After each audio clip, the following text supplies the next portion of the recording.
তো ভিউয়ার্স, আমি এখন যাইতেছি একটা ব্রিজের উপর দিয়া। অসাধারণ ভাই একটা ব্রিজ।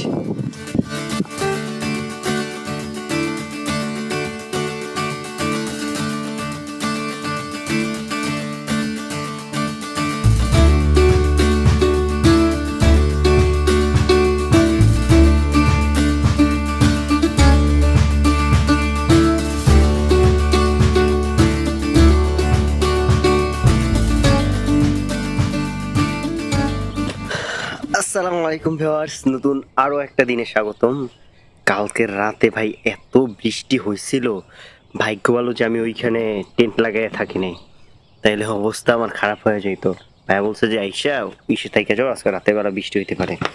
দেখেন অবস্থা কি, দেখলেই বুঝতেছেন সবগুলো পানিতে ভরে গেছে। আমাদের কোকো ভাইরে দেখা এখন আমরা চলে যেতেছি।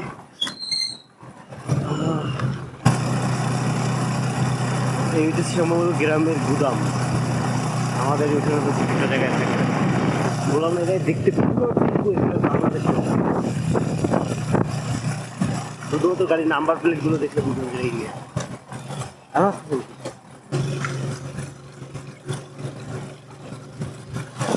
এইখানে ভাই মনেই হইতেছে না যে আমি ভারতে কোথাও আছি।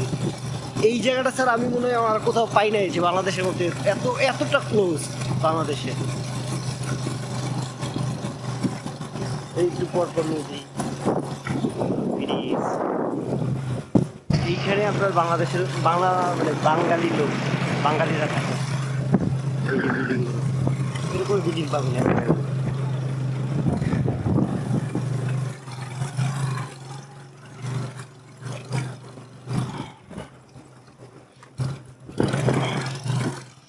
বাংলাদেশের একটা বিশাল পরিমাণ রোড এই টাইপের মাটির, তারপর ইটি করা, আর বর্তমানে পাকা হইতেছে, অধিকাংশ হয়ে উঠছে। নামি ওই বাইক শক্ত করে ধরেন। ভাই এই কি দারুণ জায়গা ভাই, এই জায়গায় আমি কয়েকটা ছবি নিব। আমি মনে হয় আপনার ফেসবুকে যে ছবিগুলো দেখবেন সব এইখানেরই। চলেন এখন দেখা যাক। তো ভিউয়ার্স, আমি এখন যাইতেছি একটা ব্রিজের উপর দিয়া। অসাধারণ ভাই একটা ব্রিজ। আমার দাদা বাড়ি ওদিকে আমি 15 বছর আগে এই টাইপের ব্রিজ, কাঠের ব্রিজ দেখা যাইতো, কিন্তু এখন তো সব পাকা ব্রিজ হয়ে গেছে। এটা মনে করে ফেলবে।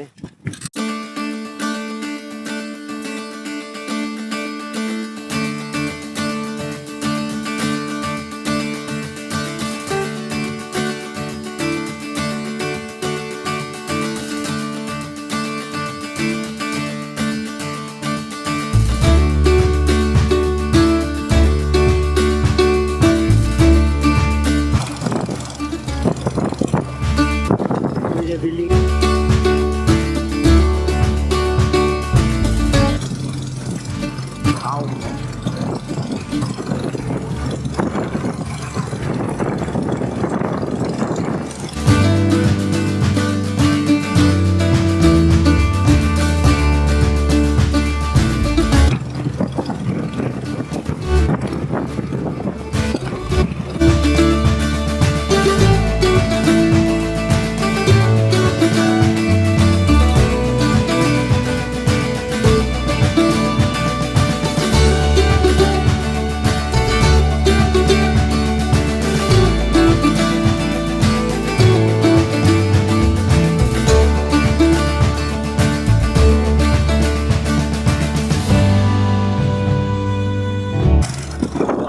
যদি ভারতেই আপনাদের বাংলাদেশের মতো ফিল পাইতে চান, মাঝুরিতে এসে করতে পারেন, তাহলে আর কষ্ট করে পাসপোর্ট ভিসা কিছু করা লাগবে না।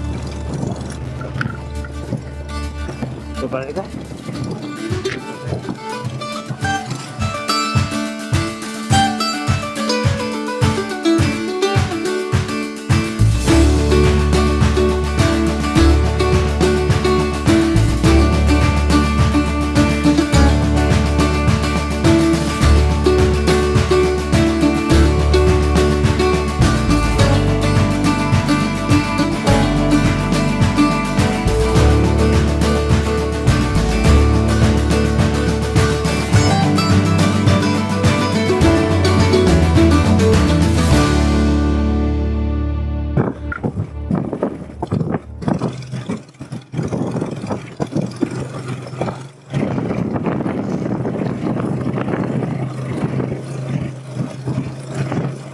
এই ভিডিওর টাইটেলের নাম হবে মনে হয় বাংলাদেশের একটি অংশ। হ্যাঁ, এটাই ব্রিজ।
तो हम ट्रॉलर बोलते हैं, आपको यहाँ पर क्या बोलते हैं?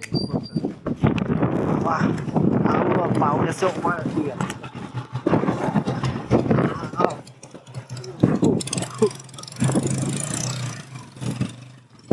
ভাই অনেক কষ্টের পরে কি রেস্টুরেন্ট? হ্যাঁ কি পাবলি খাবুলি শুভনশ্রী